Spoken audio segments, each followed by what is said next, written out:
Hello my friends. Welcome to the Trade District of Stormwind. Mercenaries has been the main mode we have played over the past 4 weeks. During this time, I managed to get an almost complete collection of all mercenaries for free. Team 5 managed to combine 3 usually incompatible things: a loyal approach to free to-play players, gacha mechanics and addictive gameplay.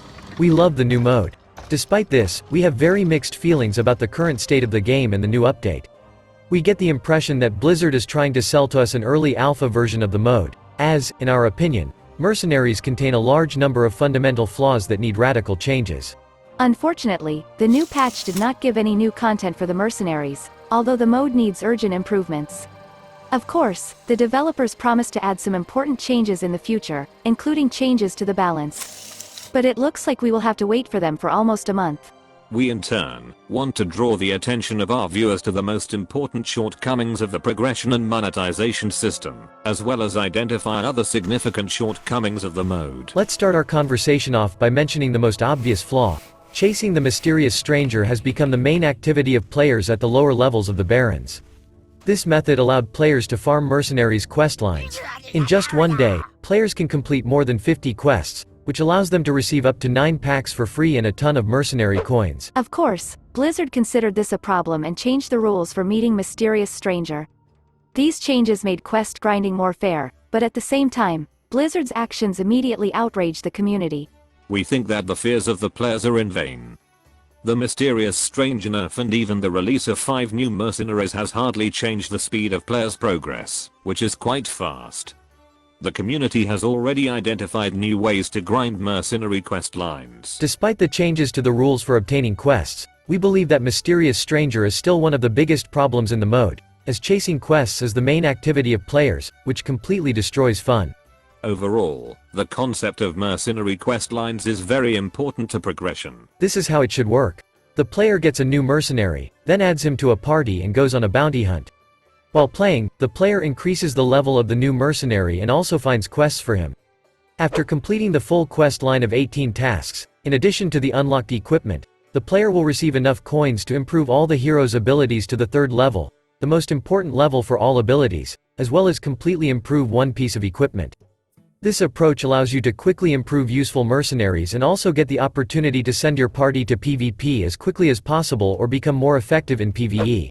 At first glance, this approach has no drawbacks, but the overestimated value of the questline makes the final reward for bounties almost meaningless, since your goal is not to complete the dungeon, but to meet the mysterious stranger. We are convinced that this approach is an example of bad game design. Do you still disagree with us? Imagine if in Constructed you could get an almost endless number of daily quests by doing repetitive monotonous actions. On the one hand, this would make your progress much cheaper, but at the same time, this type of gameplay is unfun and problematic. We believe that this approach needs a radical change. For example, imagine that Mysterious Stranger and mercenaries can come to the campfire themselves while you are playing any Hearthstone mode, even while the game client is completely closed. In this case, the probability of their spawning will be much lower. This change will allow players to focus on more fun stuff in Mercenaries and Hearthstone in general. We believe that the possibility of meeting the Mysterious Stranger in bounties is a bad idea. Moreover, in our opinion, quest lines should be significantly revised. Just look at our chart of the main sources of resources in Mercenaries. Mercenary quests are the most important source of coins and packs. After completing all quests, you will receive 73% of the complete improved collection of starting mercenaries. At the same time, the value of Toki's daily task is 3%, and the value of narrative tasks is only 2%. These proportions are extremely unbalanced. It would be good to slightly reduce the value of the questlines and proportionally increase the rewards of daily and narrative tasks. My early days in mercenary mode were extremely fun. I assembled my first party and tried to follow the narrative quests. At some point I got stuck in Winter Spring and had to return to the Barrens to improve my mercenaries and continue following the story. I had to grind, but I felt the satisfaction of progress. After defeating Ragnaros the Fire Lord, the narrative quests were fully completed. Heroic mode should have been a logical continuation of my journey, but it wasn't. I have no motivation to play heroic bounties, which makes this content completely useless. Moreover, heroic bounties don't reward you with a fair reward for significantly complicated tasks. This is another major drawback. We have additional good content that poses new challenges for players, but at the same time is completely useless. Moreover, to unlock access to it, we had to pay gold. Increasing the number of narrative quests and creating quests for heroic mode could motivate players to pursue new activities and create at least the illusion of progress. Beyond that, the mercenary missions do not add variety to your gameplay, but rather the opposite. You will be forced to complete extremely boring missions in low-level bounties. A few words about another serious drawback of mercenary questlines. We believe that these missions should not contain equipment for mercenaries. In our opinion, this is a terrible idea from the developers. Very often, to unlock an important piece of equipment, you need to complete 7 quests. In other words, the game pushes you to hunt for mysterious stranger even if you don't want to. Let's say you are a premium player who only wants to play PvP. On the first day, you purchased packs for $1,200 and thus received a complete collection of all mercenaries and enough resources to fully improve them. Despite such a large investment, you will still have to grind in PvE to catch the mysterious stranger. This activity makes absolutely no sense, since you no longer need coins, but this is the only way to unlock equipment, for which you already have enough resources to improve. You don't want to grind and are willing to pay money instead, but mercenaries will still force you to grind. This is complete nonsense. In our opinion, equipment should unlock automatically, as soon as you fulfill a certain condition. Use a mercenary, deal a certain amount of damage, level up, defeat opponents, and so on. The main idea is that you can fulfill it in any mode without resorting to senseless grinding, but simply using a mercenary in the game. And one more thought about equipment. Getting equipment through the achievements menu is extremely inconvenient. You need to do a bunch of unnecessary actions. We cannot understand why a piece of equipment can't just be automatically unlocked after reaching level 30. Please note that in this video we only talk about the problems of the progression system, but in addition to these shortcomings, there are a ton of other problems. For example, a small amount of content, monotonous PvE gameplay, poor visual appearance, lack of a coin conversion system, and a complete lack of high-level content.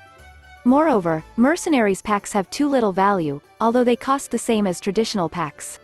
Collectible portraits that you can't disenchant significantly reduce the value of packs and make pre-orders ineffective. This led to the fact that the cost of pre-orders and current deals in the store being significantly overpriced, which makes their purchase unprofitable.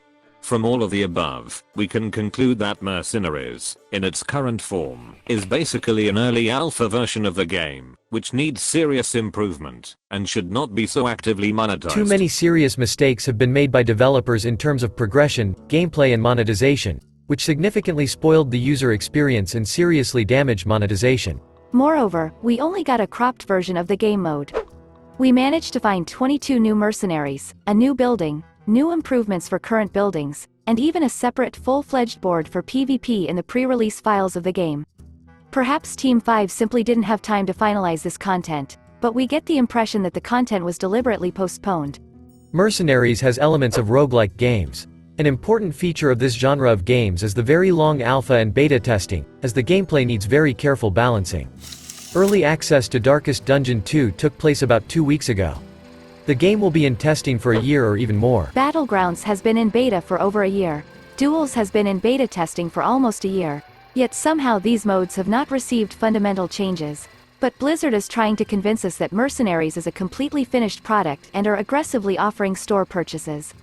Is Bobby Kotick trying to mislead us and thus increase profits? It just can't be. It looks like we are just unannounced testers who are allowed to pay unlimited money for early access to the mode. Despite this, we really like the concept of Mercenaries and we believe in the huge potential of the new mode, but we cannot ignore the need for very serious changes.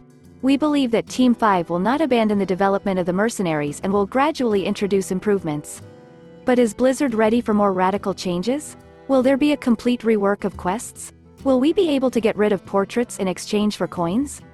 Will the methods of obtaining equipment be changed? Will the value of packs get higher? Will real money purchases become more profitable? We hope to find out the answers to these questions in the near future.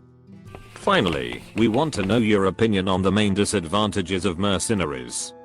What changes should be implemented first? Share your thoughts in the comments, and also vote on our community tab. We will be extremely grateful to you for liking and subscribing to the channel as well as for turning on all notifications using the bell icon. You can also join our squad of loyal patrons and help us create new videos. Dear friends, from all of my robotic heart, thank you so much for any kind of support. Alright, that's all for today. Thank you for being with us.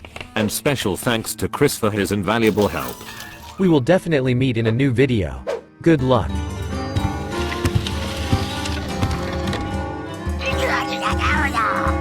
What?